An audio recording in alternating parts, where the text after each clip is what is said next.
तुला माहिती तुझ्या आठवणींच्या पावसात भिजताना मी माझी सुरत नाही.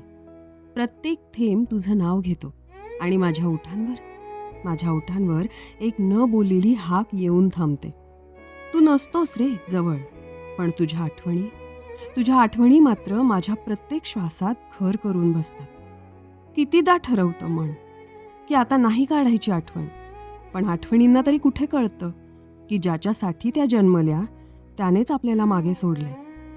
आता पाऊस पडला ना की मी खिडकी बंद करून घेते, कारण बाहेरचा पाऊस थांबवता येतो, पण तुझ्या आठवणींचा पाऊस त्याचं काय करू, तो नाही थांबवता येत. डोळ्यातून सुरू झाला ना की तो नाही थांबत. आणि तो माझा ऐकतही नाही. तो तुझ्यापेक्षा जास्त हट्टी आहे. आणि गंमत बघ ना, तू माझ्या आयुष्यात नाही आहेस, पण माझ्या प्रत्येक कवितेत आहेस. कदाचित म्हणूनच तुला गमवूनही मी अजूनही तुझ्यातच हरवले आहे.